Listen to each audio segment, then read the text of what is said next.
on. Forward. Forward. 40 feet down, 2.5. That's one small step for man. 20 July মানবজাতির ইতিহাসে এক অনন্য গৌরবময় দিন। ঠিক 56 বছর আগে 1969 সালের এই দিনে নীল আর্মস্ট্রং প্রথমবারের মতো চাঁদের বুকে পা রেখে উচ্চারণ করেছিলেন অমর বাক্য। এটা একজন মানুষের জন্য ক্ষুদ্র পদক্ষেপ, কিন্তু মানবজাতির জন্য বিশাল অগ্রযাত্রা। বিশ্ববাসী তখন শিহরিত চোখে টেলিভিশনের পর্দায় দেখছিল ইতিহাস রচিত হচ্ছে চাঁদের নিঃসঙ্গ প্রান্তরে মানুষের প্রথম পদচিহ্ন। কিন্তু সেই মুহূর্ত থেকে এই ঐতিহাসিক ঘটনা ঘিরেও প্রশ্ন উঁকি দিতে শুরু করে। ষড়যন্ত্র তাত্ত্বিকেরা দাবি করেন চাঁদের বুকে মানুষের পদচারণা আদতেই ঘটেনি, সবই নাকি ছিল একটি সুপরিকল্পিত হলিউড স্টাইল নাটক, মার্কিন সরকারের মহাকাশ যুদ্ধে সোভিয়েতদের হারানোর এক চাতুর্যময় কৌশল। আজ এই ভিডিওতে আমরা ফিরে দেখব সেই দিগ্বিজয়ী অভিযানের প্রেক্ষাপট, জানব কিভাবে বাস্তবায়িত হয়েছিল চাঁদে প্রথম অবতরণ, পর্যালোচনা করব ষড়যন্ত্র তাত্ত্বিকদের দাবি এবং দেখব বিজ্ঞানীরা কিভাবে একের পর এক যুক্তি দিয়ে তা খণ্ডন করেছেন। চন্দ্রাভিযানের পেছনে স্নায়ু যুদ্ধের চাপ। 1961 সালের 25 মে যুক্তরাষ্ট্রের প্রেসিডেন্ট জন এফ কেনেডি মহাকাশে মানুষের ভবিষ্যৎ নিয়ে একটি ঐতিহাসিক ঘোষণা দেন। We go into space because whatever mankind must undertake, free men must fully share. তিনি বলেন এই দশক শেষ হওয়ার আগে একজন মানুষকে চাঁদের বুকে নামিয়ে আবার নিরাপদে পৃথিবীতে ফিরিয়ে আনাটাই আমাদের লক্ষ্য হওয়া উচিত।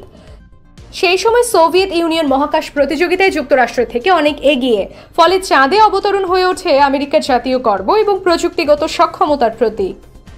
অভিযান যেভাবে পরিচালিত হয়, বহু প্রস্তুতি, সাফল্য আর দুর্ঘটনার পথ পেরিয়ে আসে 1969 সালের 16 জুলাই, যেদিন অ্যাপোলো 11 যাত্রা শুরু করে। এতে ছিলেন নীল আর্মস্ট্রং, বাজ অল্ড্রিন ও মাইকেল কলিন্স। 20 জুলাই চাঁদের কক্ষপথ থেকে বিচ্ছিন্ন হয়ে ঈগল লুনার মডিউল চাঁদের মাটিতে নামে এবং ওই রাতেই আর্মস্ট্রং ইতিহাস গড়েন প্রথম মানব হিসেবে চাঁদে পদার্পণ করার। ষড়যন্ত্র তত্ত্ব কি বলা হয়, কি জবাব পাওয়া যায়? 70-এর দশক থেকে একদল মানুষ বিশ্বাস করতে শুরু করেন সবকিছুই ছিল সাজানো, কিন্তু বিজ্ঞানীরা বারবার ব্যাখ্যা দিয়েছেন এগুলো ভিত্তিহীন। নিচে কিছু জনপ্রিয় ষড়যন্ত্র তত্ত্ব এবং সেগুলোর বৈজ্ঞানিক জবাব তুলে ধরা হলো। পতাকা কেন উঠছিল? ষড়যন্ত্রকারীদের দাবি চাঁদে তো বাতাস নেই, তাহলে পতাকা নড়ছিল কিভাবে?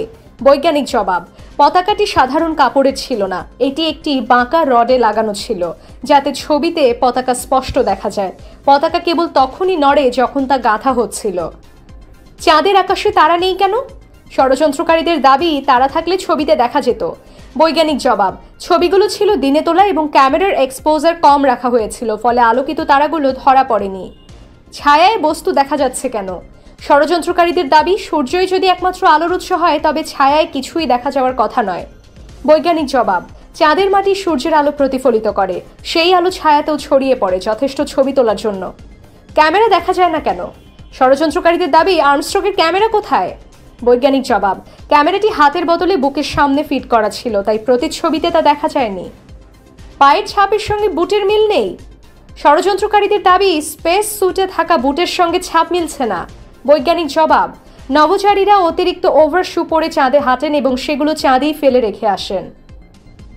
নাসার লুনার রিকনাইসেন্স অরবিটার ও অন্যান্য আধুনিক মহাকাশযান পরবর্তীতে অ্যাপোলো 11 এর অবতরণ স্থলের ছবি তুলেছে, যেখানে স্পষ্ট দেখা যায় নভোচারীদের হেঁটে যাওয়ার চিহ্ন, ফেলে আসা যন্ত্রপাতি ও লুনার মডিউলের অংশ। এসব ছবির সঙ্গে ষড়যন্ত্র তত্ত্বের কোনো যুক্তিই টেকে না। বিশ্বাস না বিজ্ঞান? জ্যোতির্বিজ্ঞানী রিক ফিয়েনবার্গ বলেছিলেন এসব ষড়যন্ত্র তত্ত্ব বিজ্ঞানের নয়, বরং আদর্শের বা রাজনৈতিক মনোভাবের ফসল। যুক্তরাষ্ট্রের মহাকাশ অভিযান যে পরিশ্রম, প্রযুক্তি ও গবেষণার এক দীর্ঘ যাত্রা, তা প্রমাণ করে বিজ্ঞান নিজেই। অ্যাপোলো 11 মিশন একান্তেই একটি বৈজ্ঞানিক কীর্তি, প্রযুক্তির শিখরে পৌঁছার এক অবিস্মরণীয় গৌরব গাথা। ষড়যন্ত্র তত্ত্ব যতই থাকুক, চাঁদের বুকে মানুষ একবার নয় মোট 12 বার পা রেখেছে।